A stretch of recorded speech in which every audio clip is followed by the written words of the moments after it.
Hello students, welcome back to our channel Agri Mantra changing the way of thinking. मेरा नाम है श्रुतिका और आज हम डिस्कस कर रहे हैं part 16 of the MCQ series, जो कि हमने स्टार्ट की है AFO NABARD other competitive exams के लिए।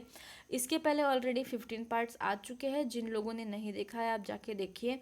तो चलिए स्टार्ट करते हैं। सबसे पहला क्वेश्चन है, which of the following is tropical fruit. तो दिए गए जो ऑप्शन है उसमें से ट्रॉपिकल फ्रूट का एग्जाम्पल कौन सा है, तो उसका करेक्ट आंसर है ऑप्शन बी, मैंगो। मैंगो ये ट्रॉपिकल फ्रूट है। अकॉर्डिंग टू क्लाइमेटिक एडेप्टेबिलिटी की बात करें तो फ्रूट्स का क्लासिफिकेशन 3 क्लासेस में किया गया है, ट्रॉपिकल, सब ट्रॉपिकल और टेम्परेट। तो ट्रॉपिकल में आते हैं मैंगो, बनाना, पाइनएप्पल, कस्टर्ड एप्पल, ये सारे आते हैं ट्रॉपिकल फ्रूट्स में। सब ट्रॉपिकल में आते हैं मैंड्रीन, बेर, आंवला, लीची, फालसा, ये सारे जो आते हैं वो सब ट्रॉपिकल में आते हैं। और टेम्परेट फ्रूट्स की अगर बात करें तो एप्पल, पियर, स्ट्रॉबेरी, चेरी, ये सारे फ्रूट्स आते हैं टेम्परेट फ्रूट्स में। ओके, उसके बाद नेक्स्ट क्वेश्चन है, when was the first live stock census conducted in India. तो इंडिया में जो है फर्स्ट लाइव स्टॉक सेंसस कौन से ईयर में कंडक्ट किया गया था, तो इसका करेक्ट आंसर है ऑप्शन सी, 1990 1920। तो 1919 1920 में जो है फर्स्ट लाइव स्टॉक सेंसस जो है इंडिया में कंडक्ट किया गया था। Live stock census in India conducted in every 5 years. तो लाइव स्टॉक सेंसस जो है इंडिया में हर 5 ईयर्स में कंडक्ट किया जाता है। और अगर वर्ल्ड की बात की जाए तो हर 10 ईयर्स में, एवरी 10 ईयर्स जो है लाइव स्टॉक सेंसस कंडक्ट किया जाता है। तो आपको ये पता होना चाहिए कि इंडिया में कितने साल में जो है लाइव स्टॉक सेंसस कंडक्ट किया जाता है, क्योंकि ये क्वेश्चन जो है नाबार्ड का जो ग्रेड ए का एग्ज़ाम था, प्री एग्ज़ाम, उसमें ये क्वेश्चन पूछा गया था। और अभी जो 2019 में हुआ है वो 20 लाइव स्टॉक सेंसस हुआ है, ये भी आपको ध्यान रखना है। उसके बाद नेक्स्ट क्वेश्चन है, the practice of growing plants in soil is known as. तो जो process of growing plants in soil, इसको क्या कहा जाता है, तो इसका करेक्ट आंसर है ऑप्शन बी, जियोपोनिक्स। तो जियोपोनिक्स का मीनिंग है कि जो क्रॉप्स जो है उनको सॉइल में ग्रो किया जाता है वो होते हैं जियोपोनिक्स। हाइड्रोपोनिक्स की अगर बात करें तो growing of plants in liquid medium without soil. तो हाइड्रोपोनिक्स में जो है लिक्विड मीडियम में ग्रो किए जाते हैं प्लांट्स, उसमें सॉइल का बिल्कुल भी यूज़ किया नहीं जाता है। न्यूट्रिएंट एडेड होते हैं उस लिक्विड में और उसी लिक्विड मीडियम में जो है क्रॉप्स को ग्रो किया जाता है, वो होता है हाइड्रोपोनिक्स। और एरोपोनिक्स की अगर बात करें तो cultivation of plants in which the roots hang suspended in the air while nutrient solution is delivered to them in the form of fine mist. तो एरोपोनिक्स में क्या होता है कि जो रूट्स है वो हैंग किए जाते हैं और उनको जो न्यूट्रिएंट सप्लाई किया जाता है it is in the form of fine mist. Fine mist के फॉर्म में जो है उनको न्यूट्रिएंट जो है प्रोवाइड किया जाता है, तो वो होता है एरोपोनिक्स।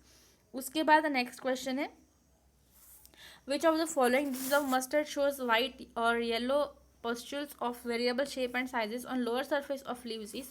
तो यहाँ पे पूछा गया है कि कौन सी मस्टर्ड की ऐसी डिसीज है जिसमें वाइट और yellow pustules of variable shape and sizes on lower surface of leaves देखे जाते हैं। तो इसका करेक्ट आंसर है option A, white rust.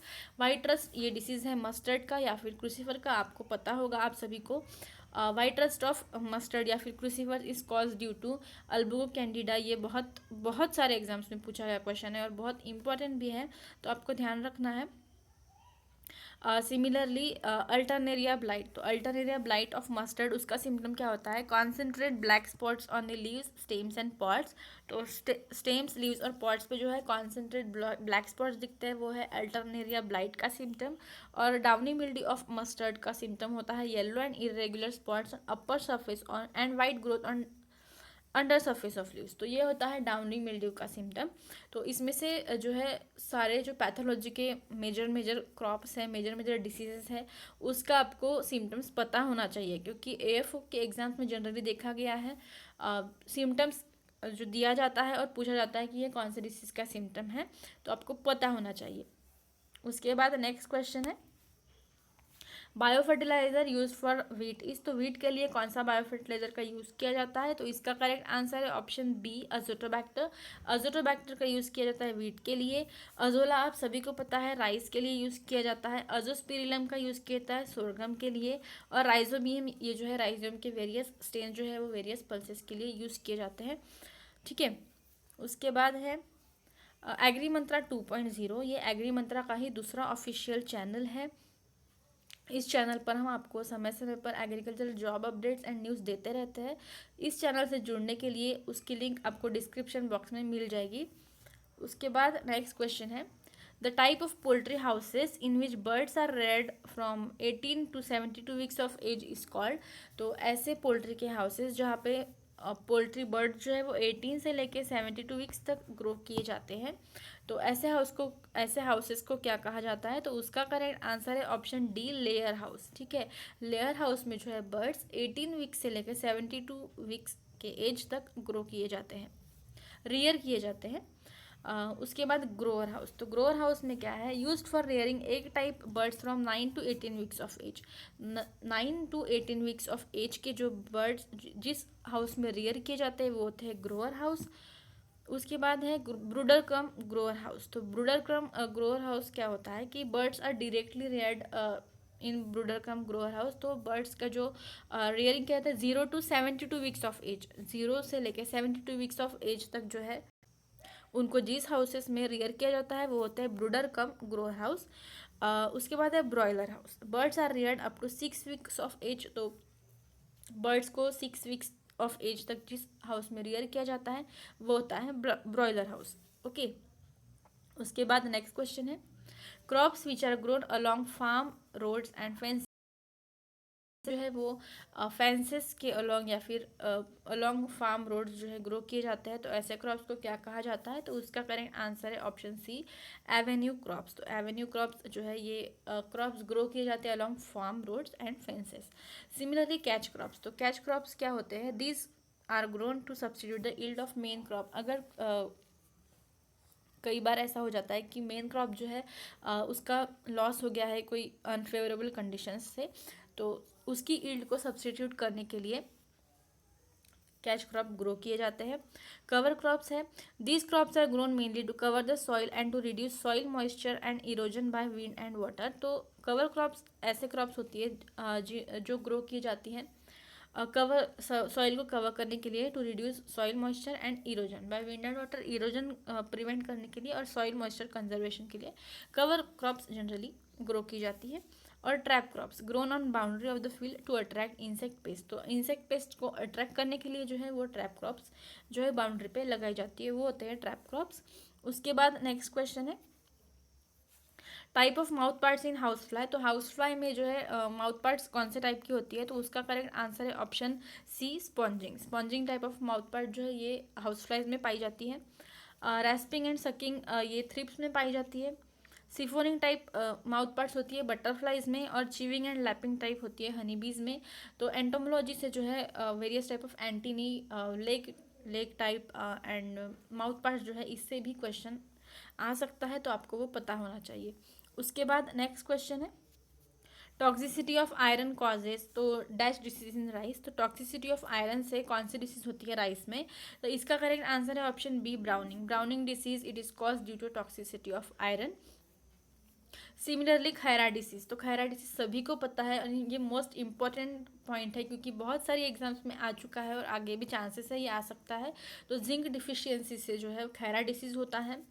H2S toxicity यानी कि हाइड्रोजन सल्फाइड से हाइड्रोजन सल्फाइड की टॉक्सिसिटी से होती है अकियोची डिसीज़।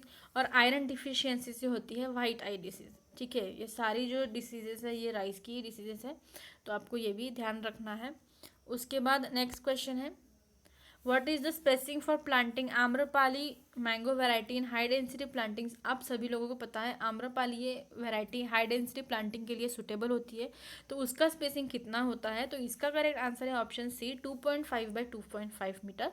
तो 2.5 बाय 2.5 मीटर इतना जो है आम्रपाली मैंगो वैरायटी को अगर हाई डेंसिटी प्लांटिंग में प्लांट करना है तो उसके लिए इतना स्पेसिंग चाहिए होता है।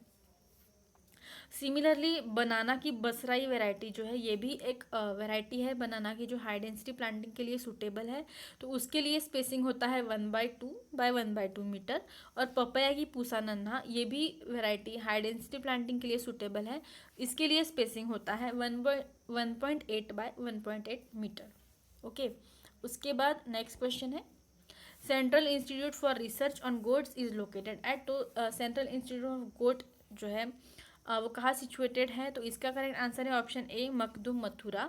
मथुरा मखदुम में central institute for research on goats situated है। Similarly central institute for research on buffaloes ये हिसार में सिचुएटेड है। Central avian research institute Izatnagar में है, और central institute of fisheries technology ये कोचीन में है।